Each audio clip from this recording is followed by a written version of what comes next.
آدم نبی مکرم نبی محتشم صلی اللہ تعالی علیہ وسلم پر درود و سلام پڑھنے کی بے شمار فضیلتیں قرآن و حدیث اور بزرگان دین کے اقوال و حکایات میں لکھی ہیں۔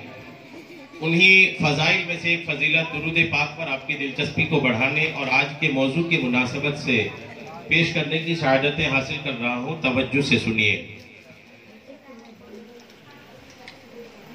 حضرت سیدنا شیخ محقق عبدالحق محدث دہلوی رحمۃ اللہ تعالی علیہ نے اپنی مشہور کتاب جذب القلوب الی دیار المحبوب میں لکھتے ہیں، حضرت سیدنا سفیان ثوری ایک بزرگ کا نام ہے۔ یہ کعبہ شریف کا طواف کر رہے تھے۔ کعبہ وہ گھر جس میں حاجی لوگ حج کرنے کے لیے جاتے ہیں، وہ مسجد۔ سفیان ثوری رحمۃ اللہ تعالی علیہ کعبے کا طواف کر رہے تھے۔ دوران طواف کے بیچ انہوں نے دیکھا ایک شخص طواف کے دوران صرف اور صرف رسول اللہ پر درود پڑھ رہے ہیں۔ طواف کی الگ الگ دعائیں ہیں، الگ الگ چکر کی الگ الگ دعائیں ہیں، الگ الگ جگہوں کی الگ الگ دعائیں ہیں، لیکن وہ شخص دعاؤں کی بجائے صرف درود پڑھ رہا تھا۔ سفیان ثوری رحمۃ اللہ تعالیٰ علیہ کہتے مجھے بڑا تعجب ہوا۔ میں نے اس نوجوان سے پوچھا، نوجوان اور بھی دعائیں ہیں، سب کچھ چھوڑ کر صرف درود کیوں پڑھ رہے ہو؟ انہوں نے کہا حضور آپ کون؟ انہوں نے کہا میں سفیان ثوری، بڑا نام تھا، بزرگ تھے۔ وہ نوجوان کہتے ہیں حضور آپ سفیان ثوری ہے، اس لیے میں آپ کو بتاتا ہوں کہ میں درود کیوں پڑھ رہا ہوں، ساری دعاؤں کو چھوڑ کر درود کیوں پڑھ رہا ہوں۔ دراصل اس کی وجہ یہ ہے کہ جب میں حج کے لیے گھر سے نکلا تھا، میرے ساتھ میرے والد بھی تھے، میرے ساتھ میرے باپ بھی تھے۔ جب میں گھر سے نکلا، راستے میں ایک ایسی جگہ جہاں پر آبادی نہیں تھی، ایک ایسی جگہ جہاں پر لوگ نہیں تھے، ایک ایسی جگہ جہاں پر انسانوں کی آبادی نہیں تھی، اس جگہ الحمدللہ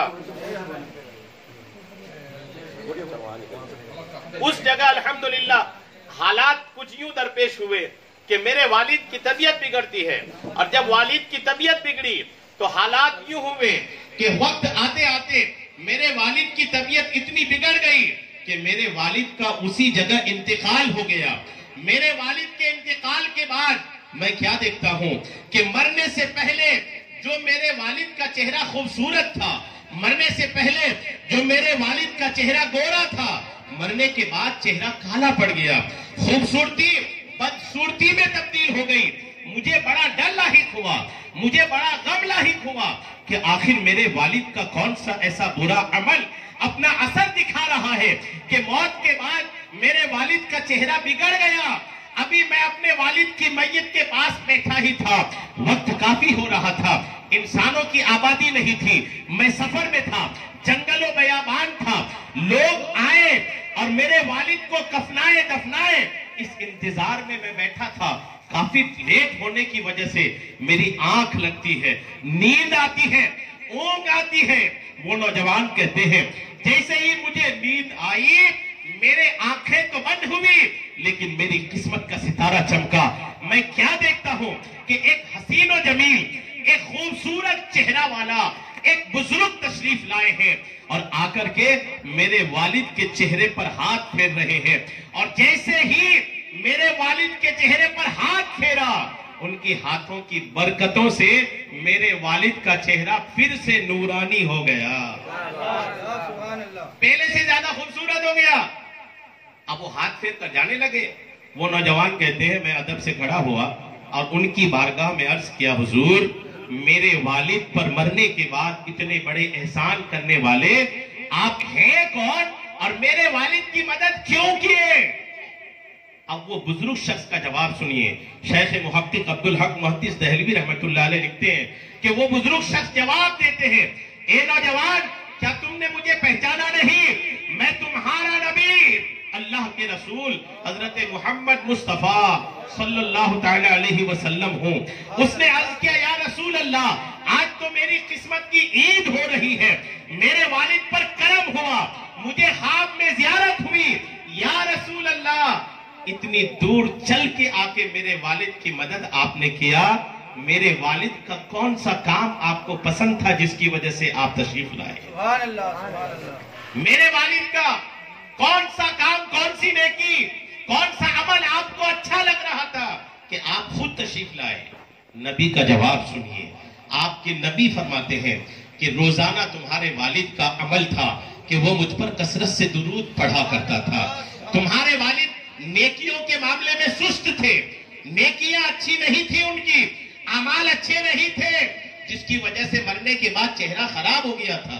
لیکن برائیوں کی دنیا میں تمہارے والد کی ایک اچھی عادت یہ تھی کہ وہ مجھ پر کثرت سے درود پڑھا کرتے تھے اور روزانہ پڑھتے تھے. اور آج جب تمہارے والد کا درود مجھ تک نہیں پہنچا، میں نے فرشتوں سے دریافت کیا، اے اس نوجوان کے، اے میرے اس عاشق کے درود لانے والے فرشتے، آج درود کیوں نہیں آیا؟ تو فرشتوں نے مجھے بتایا، یا رسول اللہ، آپ کا وہ عاشق آج ایک ایسی جگہ پر انتقال کر گیا ہے جہاں اسے کفنانے والا بھی کوئی نہیں ہے، دفنانے والا بھی کوئی نہیں ہے، اور حد تو یہ ہے کہ مرنے کے بعد ان کا چہرہ بھی خراب ہو گیا ہے. رسول اللہ ارشاد فرماتے ہیں، اے میرے غلام سنو، ابھی تو تم خواب میں ہو، جب تم بیدار ہو جاؤ گے، بیدار ہو کر میری امت تک یہ پیغام پہنچا دینا کہ نہ صرف تمہارے والد کو، اگر قیامت تک کوئی بھی میرا عاشق مجھ پر جھوم کر درود پڑھے گا تو میں مدد کے لیے خود حاضر ہوا کروں گا. جی لگا کر جھوم کر محبت سے درود پاک سنائیے، اللہم صلی علی سیدنا شفیعنا حبیبنا مولانا محمد بارک وسلم، صلاۃ و سلام علیکہ یا حبیبی یا کریمی یا محسنی یا رسول اللہ صلی اللہ تعالی علیہ وسلم. آج الحمدللہ حضرت مولانا ارشاد عالم صاحب میرے ہم سبق بھی ہیں، میرے ہم عصر بھی ہیں. الحمدللہ ہم لوگوں نے ساتھ میں پڑھائی شروعات سے لے کر آخر تک سرکار بابو حضور کی سایہ عاطفت میں کرنے کی سعادتیں حاصل کیے تھے. اللہ تبارک و تعالی جہاں دنیا میں یہ معیت، یہ ساتھی رہنا نصیب کیا تھا، رب جنت میں بھی یہ ساتھ رہنا نصیب فرمائے. اور آج کی اس محفل کی انتظام و انصرام خصوصی طور پر آپ کے والد جناب مرحوم شفیق عالم صاحب قبلہ، اللہ تبارک و تعالیٰ ان کی بے حساب مغفرت فرمائے. اتنے علماء، طالبان علوم دینیہ، مداحان رسول تشریف لائے، اللہ ان کے قدموں کے صدقے ان کے والد کی مغفرت فرمائے. جس موضوع پر میں بات کرنے کا ارادہ رکھ رہا ہوں، تھوڑا نازک موضوع ہے لیکن بہت زیادہ ضروری موضوع ہے. آپ توجہ دیجئے، انشاءاللہ میں آپ کو سمجھانے کی کوشش کروں گا. میرا بیان کا مقصد ہوتا ہے کہ میں کوئی پیغام آپ تک پہنچا دوں. ایک پیغام لے کر آیا ہوں، بہت مہنگا پیغام ہے، بہت قیمتی پیغام ہے، بہت ضروری پیغام ہے. علماء کرام، طالبان علوم دینیہ، آپ بھی توجہ دیجئے، انشاءاللہ بہت ضروری پیغام ہے، آپ اس کو توجہ سے سنیے. آپ کے نبی کی حدیث پاک ہے، انما الاعمال بالخواتیم. رسول اللہ ارشاد فرماتے ہیں، اعمال کی مقبولیت کا، اعمال کے قبول ہونے کا، اچھائی برائی، نیکی بدی، اچھے برے کام کے قبول ہونے کا بیس خاتمے پر ہے. ایک بہت مشہور حدیث آپ نے سنے ہوں گے، انما الاعمال بالنیات. رسول اللہ کا جملہ بالکل ملا جلا، انما الاعمال بالخواتیم. اعمال کا دار و مدار خاتمے پر ہے. خاتمہ مطلب موت، اینڈنگ، آدمی کے روح اس کے بدن سے نکلنا، اس کو خاتمہ بولتے ہیں. زندگی بھر آدمی جو بھی نیکی کرتا ہے، چاہے وہ سینکڑوں حج کر لے، چاہے سینکڑوں صدقات کر لے، چاہے وہ سینکڑوں نیکیوں کا بازار گرم کر دے، چاہے نیکیوں کے نام پہ کچھ بھی کرے، نیکیوں کی قبولیت کا بیس، بنیاد ان کے خاتمے پر ہے. اگر خاتمہ اچھا ہے ساری نیکیاں قبول ہے، اگر خاتمہ خراب تو ساری نیکیاں منہ پہ مار کر جہنم میں پھینک دیا جائے گا. چاہے حاجی ہو، چاہے نمازی ہو، چاہے عالم ہو، چاہے مفتی ہو، چاہے حافظ ہو، اپنے زمانے میں، زندگی میں، چاہے جو کچھ بھی ہو، اگر دنیا کی زندگی کی ہوئی نیکیوں کا بدلہ نیکیوں کی شکل میں وہ پانا چاہتے ہیں تو ضروری ہے کہ موت کے وقت ان کا ایمان سلامت رہے. ہمارے یہاں کیا ہے، ہم لوگ مسلمانوں کے گھر میں پیدا ہو گئے ہیں، ہم لوگ سمجھتے ہیں کہ جنت ہمارے باپ کی ہے، آدم کے تو بیٹے ہیں ہی ہیں. ہم لوگ سمجھتے ہیں کہ مسلمان کے گھر میں پیدا ہوئے ہیں، مسلمان ہمارا نام ہے، جنت تو اللہ نے ہمارے لیے بنائی. یہ غلط فہمی ہے. سنیے آج یہ غلط فہمی ہے. اگر کوئی یہ سوچتا ہے کہ میں مسلمان کے گھر میں پیدا ہو گیا, مرتے دم تک مسلمان ہی رہوں گا, تو آپ غلط سوچ رہے ہیں. جی ترمذی شریف کی حدیث پاک سنیے. آپ کے نبی فرماتے ہیں آدم کی اولاد کے 4 طبقے ہیں. کتنے طبقے ہیں؟ بولیے کتنے؟ یعنی کیٹیگری ہے, انسانوں کی کیٹیگری ہے 4. وہ 4 کون کون ہے آپ سنیے. پہلی کیٹیگری, پہلا جو طبقہ ہے, رسول اللہ فرماتے ہیں وہ لوگ ہیں جو مسلمانوں کے گھر میں پیدا ہوئے, مسلمانوں جیسی زندگی گزاری, اور مسلمانی کی حالت میں, ایمان کی حالت میں ان کا انتقال بھی ہوا. ایک طبقہ یہ, اور سب سے خوش نصیب طبقہ یہی ہے. دوسرا طبقہ کفر کی حالت میں پیدا ہوا, زندگی بھر کافروں جیسی کاٹی, اور موت کے وقت بھی کافر ہی رہا. یہ سب سے بدتر طبقہ ہے. رسول اللہ فرماتے ہیں, آپ کے نبی فرماتے ہیں کہ تیسرا طبقہ وہ ہے جو مسلمان گھرانے میں پیدا ہوا, زندگی بھر مسلمانوں جیسا رہا, لیکن موت کے وقت اس کا ایمان چھین لیا گیا, کفر میں اس کا انتقال ہوا. یہ بھی تیسرا طبقہ ہے. اور چوتھا طبقہ سنیے, آپ کے نبی فرماتے ہیں حالت کفر میں پیدا ہوا, زندگی بھر کافروں جیسی زندگی گزارا, لیکن موت کے وقت اللہ نے انہیں ایمان نصیب کیا, اور ایمان کی حالت میں جنت میں گیا.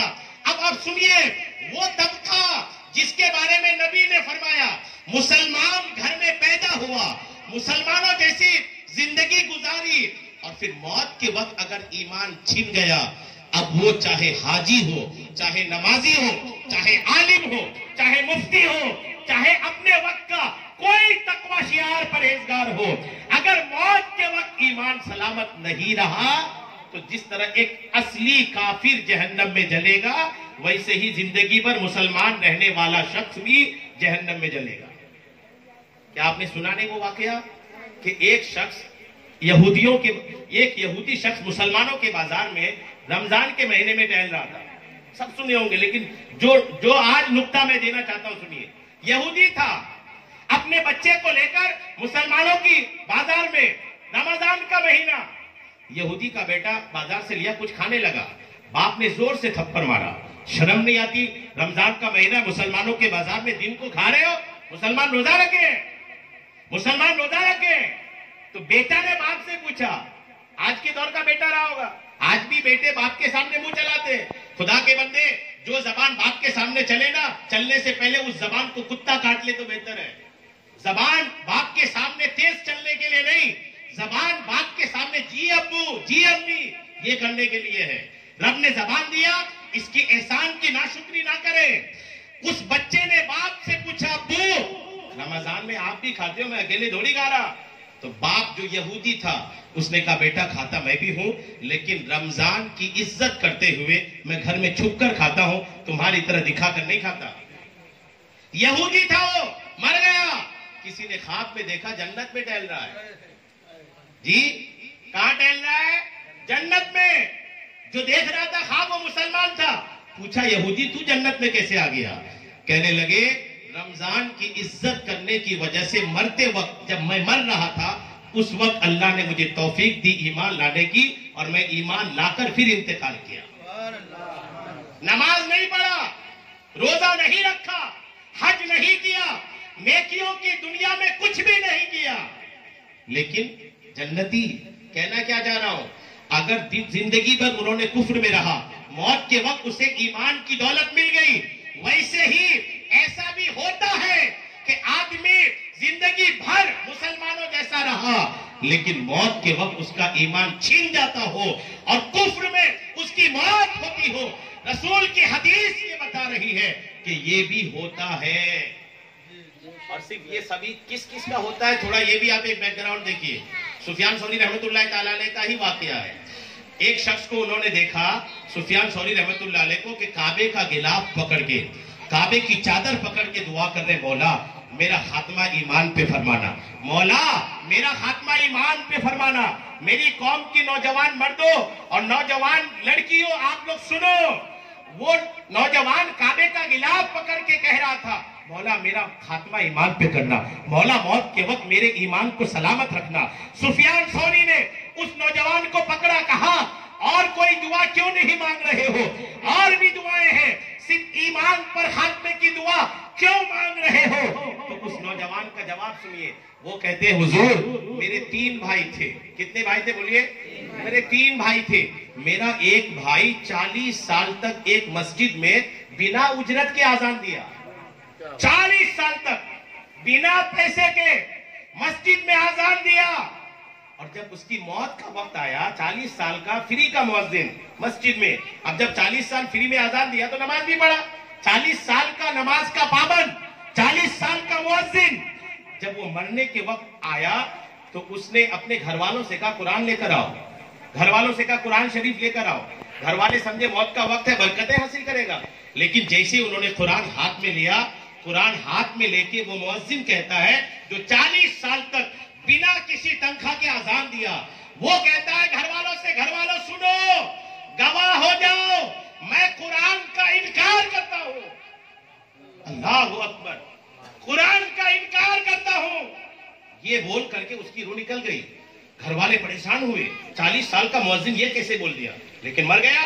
وہ شخص کہتا ہے اس کے بعد میرا مجھلا بھائی تھا، بڑا بھائی کا یہ حال ہوا، اس کے بعد میرا مجھلا بھائی تھا، 30 سال تک ایک مسجد میں بنا کسی معاوضے کے، بنا کسی تنخواہ کے اذان دی، جب اس کے بھی موت کا وقت آیا قرآن منگایا، گھر والوں نے دیا، کہنے لگے سنو میں قرآن کا انکار کر کے یہودیت اختیار کرتا ہوں اور یہودی مذہب میں میرا انتقال ہو رہا ہے۔ دونوں بھائی کا ایمان ختم ہو گیا، اب یہ تیسرا بچا تھا، یہ کہتے جب میرا 2 بھائی 40 سال کا مؤذن، 30 سال کا مؤذن، مرتے وقت یہ حال اس کا ہوا، جانے میرا کیا حال ہوگا، اس لیے میں صرف ایک ہی دعا کر رہا ہوں، مولا موت کے وقت میرا ایمان سلامت رکھنا۔ اب سفیان ثوری رحمت اللہ علیہ تھے، انہوں نے کہا تمہارے بھائی آزان تو دیتے تھے، یہ تو اچھا بتایا تم نے، ذرا یہ تو بتاؤ کوئی بری عادت بھی ان کے اندر تھی؟ کوئی بری عادت کیا تھی؟ کچھ تو رہا ہوگا جس کی وجہ سے ایمان چھنا۔ سنیے، وہ شخص کہتا حضور میرے دونوں بھائیوں کے اندر ایک بری عادت یہ تھی کہ وہ غیر لڑکیوں میں دلچسپی لیتے تھے، غیر لڑکیوں میں دلچسپی لیتے تھے۔ کس کا موبائل ہے جو لڑکیوں کے نمبر سے خالی نہیں ہوتا ہے؟ اور وہ باپ کو بھی میں کیا کہوں، وہ نوجوان بھائی کو بھی کیا کہوں جو اپنی نوجوان بہن کو موبائل دلا دیتا ہے، وہ گھر میں بیٹھے وہ چلتی رہتی ہے، کیا چلتی کیا چلاتی، میرا رب کرم فرمائے ان انگلیوں پر جو انگلیاں موبائلوں پہ میسج کے ذریعے کسی لڑکے سے بات کرتی ہے۔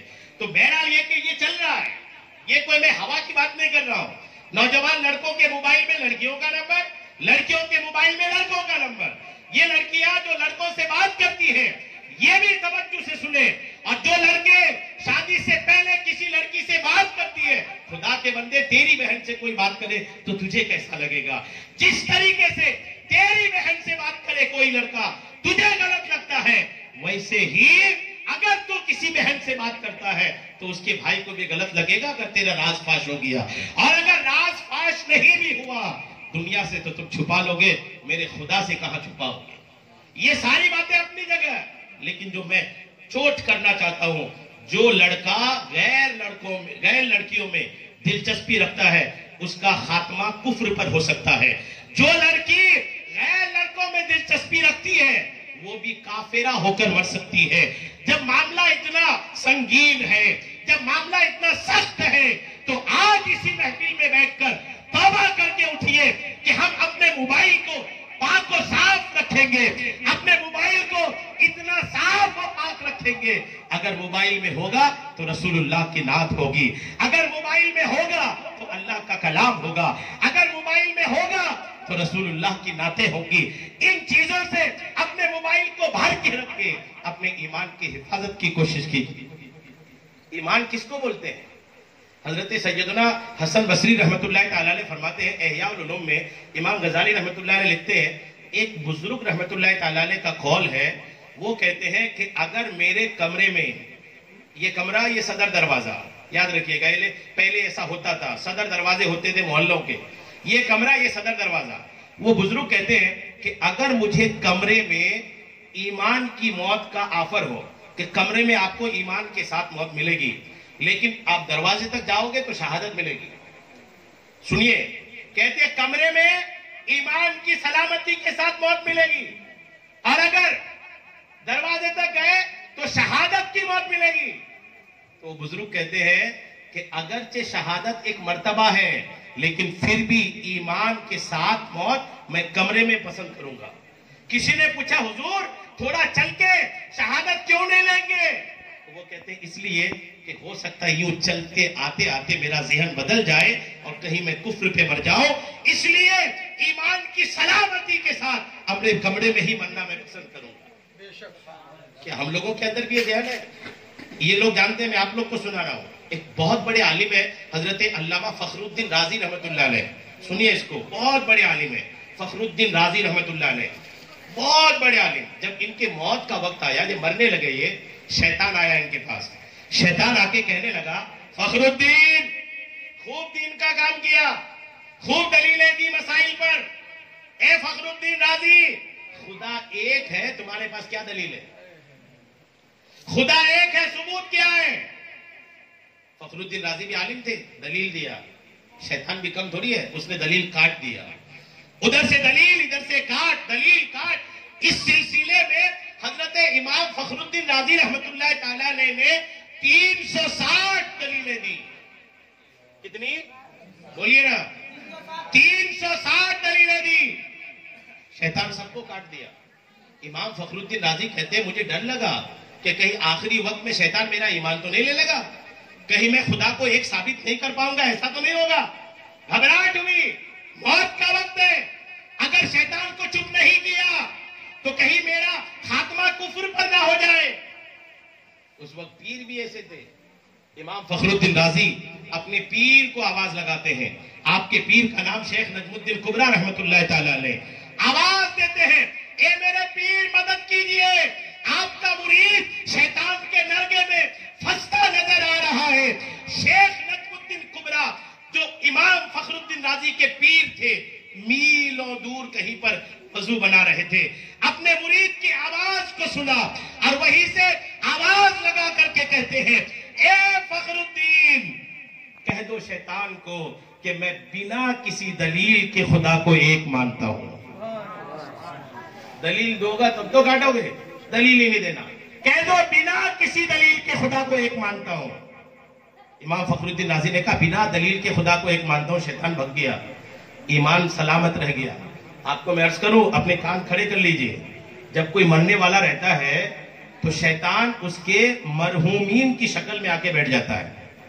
مثال کے طور پر کسی کے والد کا انتقال ہو گیا ہے پہلے، اب بیٹے کا انتقال ہو رہا ہے، تو اس مرنے والے بیٹا کے پاس شیطان اس کے باپ کی شکل میں آ کے بیٹھ جاتا ہے، اور بیٹھ کے کیا کہتا ہے سنیں، بیٹھ کے کہتا ہے کہ بیٹا میں تیرا باپ ہوں، تم سے پہلے مر چکا ہوں اور مر گیا ہوں تو مجھے پتا ہے کہ مرنے کے بعد صحیح ہے کیا غلط ہے۔ سنو بیٹا، مسلمان غلط ہے، اسلام غلط ہے، یہودیت اپنا لو، عیسائیت اپنا لو۔ اب آپ غور کیجئے، آپ کا مرا ہوا مرحوم کوئی موت کے وقت آپ کے سرہانے پر آ کے اس کی شکل میں شیطان آ کر بیٹھ جائے اور کہے کہ اسلام غلط ہے، اس وقت آپ کا ایمان بچانا کتنا مشکل ہوگا، انتہائی مشکل ہوگا۔ حدیث کے یہ الفاظ ہیں کہ مرنے والے کے پاس ان کے مرحوم رشتہ داروں کی شکل میں شیطان آ کے بیٹھ جاتا ہے، ایمان لوٹنے کی کوشش کرتا ہے۔ اب اس وقت ایمان اسی کا محفوظ ہوگا جو اپنی زندگی میں اپنے ایمان کو بچانے کی کوشش میں لگا رہے گا، بچا رہے گا ایمان اس کا، لیکن لوٹنے کی کوشش ہوگی۔ اس لیے مسلمانوں اپنے ایمان کو بچا کے رکھنے کی کوشش کرو۔ پھر ایک جملہ میں آپ کو دے دیتا ہوں آخری میں کہ آپ کی اسلام پر پھپوتی نہیں ہے۔ کوئی اسلام میں پیدا ہو گیا، مسلمان گھر میں پیدا ہو گیا، مسلمان ہی مرے گا، نو شیورٹی، اس پہ کوئی شیورٹی نہیں ہے۔ جی علماء کی موجودگی میں بڑی ذمہ داری کے ساتھ اپنے دو بھائیوں کی بازوؤں کی طاقت کے ساتھ میں آپ کو ببانگے تو حل کہہ رہا ہوں، کوئی شیورٹی نہیں کہ آپ مسلمان کے گھر میں پیدا ہو گئے تو مسلمان ہی مریے گا، کوئی ضروری نہیں ہے۔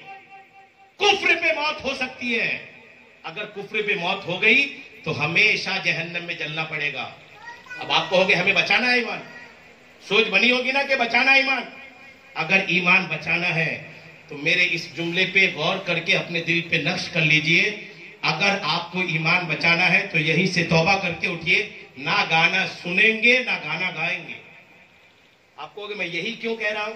یہی اس لیے کہہ رہا ہوں کہ بہت سارے گانے ایسے چلن میں ہیں کہ جن کو گانے کی وجہ سے آدمی ایمان سے خارج ہوگا. شادی شدہ ہوگا تو نکاح بھی ٹوٹ جائے گا, اور اگر کسی پیر سے بیعت ہے تو بیعت بھی ٹوٹ جائے گی. کہیں کا نہ بچے گا.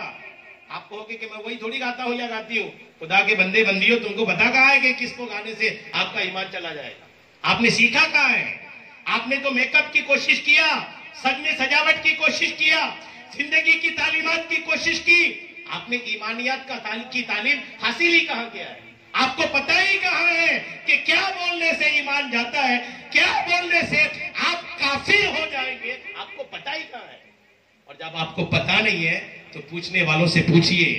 آپ کو اگر یہاں سے مونی بیٹا جانا ہے, آپ کو راستہ پتا نہیں تو کئیوں سے پوچھئے گا, بھٹک نہ جائیں. خدا کے بندے, اگر منزل پہنچنا اتنی اہمیت رکھتا ہے تو اس سے کئی گنا زیادہ اہمیت یہ رکھتا ہے کہ آپ اپنے ایمان کو آخری دم تک سلامت رکھ لیں.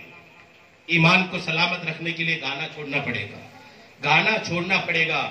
اور ہماری اسلامی بہنیں ہیں, ایک واقعہ ان کو دے کر کے بیان کو ختم کرتا ہوں. قربانی کا مہینہ گیا, آپ سب کو میری طرف سے نیا سال مبارک ہو. وہ مہینہ چلا گیا, آج محرم کی پہلی تاریخ ہے. آپ یاد رکھیے محرم آپ کے اسلامی سال کا پہلا مہینہ ہے, آج نیا سال ہے. اگر یہ پہلی جنوری فرسٹ نائٹ ہوتی نا تو شاید اتنی بھیڑیاں ملتی بھی نہیں, موبائلوں میں بزی ہوتی, ہیپی نیو ایئر, نیا سال مبارک ہو, کوئی کہاں کیا تیاری کر رہا ہوتا. لیکن اسلامی سال ہے, کئیوں کو نہیں پتا ہوگا, وہ وش نہیں کرتے. تو وش کرنا ہے نا تو اسلامی سال کا وش کریں. سنیے, پچھلا مہینہ گیا نا, ابراہیم علیہ السلام کی سنتیں آپ لوگ ادا کیے. ابراہیم علیہ السلام کو نمرود نے آگ میں ڈالا تھا, سب کو پتا ہے نا, نمرود نے آگ میں ڈالا تھا. نمرود نے جب آگ میں ڈالنے کے لیے منجنیق پر ابراہیم علیہ السلام کو رکھا تھا تو منجنیق کو فرشتوں نے آ کے پکڑ لیا. فرشتے پکڑ لیے. اب نمرود تو کیا, نمرود کی ساری نسل بھی آ جائے تو منجنیق اٹھنے والا نہیں. فرشتوں کی طاقت بتاؤں میں آپ کو. امام جلال الدین سیوطی نے فرشتوں پر ایک کتاب لکھی ہے, صرف فرشتہ. اس میں لکھتے ہیں کہ ایک فرشتے کی اتنی طاقت ہوتی ہے کہ وہ اپنے پروں سے زمین کو, پوری زمین کو اٹھائے اور اٹھا کر پٹک دے. جیسے اب ڈھیلا اٹھا کے پٹک دے نا, ایک فرشتہ پوری زمین کو اٹھا کے پٹک سکتا ہے. اتنی طاقت ایک فرشتے کو رب نے دیا ہے. تو اب وہ فرشتوں نے آ کر منجنیق کو پکڑ لیا. اب نمرود اٹھا رہا ہے, نمرود کے حواری اٹھا رہے, نمرودی اٹھا رہے, کائی کو اٹھنا. شیطان بھی وہاں موجود تھا, شیطان دیکھ رہا تھا. شیطان نے نمرود کو کہا کہ یار نہیں اٹھا پاؤ گے, فرشتے پکڑ کے رکھے. بولے فرشتے بھاگیں گے کیسے؟ بولے بھگانا ہے فرشتے. بولے ہاں بھگانا ہے, تبھی تو اٹھائیں گے. سنیے میری اسلامی بہنوں, فرشتوں کے بارے میں شیطان نے کہا کہ اگر ان کو بھگانا ہے نا تو 10 ایسی عورتوں کو لاؤ جن کے بال کھلے ہوں. یہ مفسرین نے لکھا ہے, 10 ایسی عورتوں کو لاؤ جن کے بال کھلے ہو, دوپٹہ سر پہ نہیں ہو, منجنیق کے پاس لے آؤ. جیسے 10 عورتیں لائے, فرشتے بھاگ گئے. مطلب جہاں پر کھلے بال والی عورتیں بیٹھی رہتی ہیں, ہوتی ہیں, وہاں رحمت کے فرشتے نہیں آتے. جی فرشتے نہیں آتے رحمت کے. آپ کو کہ بال, جی بال. قیامت کے دن بہت ساری عورتوں کو بالوں کے بل یوں لٹکا دیا جائے. آقا نے دیکھا تو آقا نے معراج کی شب جبریل سے پوچھا یہ عورتوں کو لٹکا کیوں دیے گئے؟ تو جبریل نے عرض کیا یا رسول اللہ, یہ وہ عورتیں ہیں جو دنیا میں اپنے بالوں کو چھپاتی نہیں تھی, یہ دکھاتی تھی بالیں, تو بالوں کے بل لٹکا دیا گیا ہے. تو بہرحال یہ کہ عورتیں اگر دوپٹہ نہیں رکھتی تو یہ حال ہوگا. اس لیے آپ دوپٹہ اپنے سر پہ رکھیں, اپنے بالوں کو چھپائیں, پردہ کریں, اور پردے کے ساتھ ساتھ آپ اپنے کو محفوظ رکھیں. آپ محفوظ رکھیں, آپ باحیا رہیں, آپ با پردہ رہیں. اللہ تبارک و تعالیٰ کی بارگاہ میں دعا ہے کہ رب تبارک و تعالیٰ ہمارے مرحوم و مغفور جناب شفیق عالم صاحب کی بلا حساب مغفرت فرمائے. آمین بجاہ النبی الامین صلی اللہ تعالیٰ علیہ وسلم. صلاۃ و سلام کے لیے کھڑے ہو جائیں.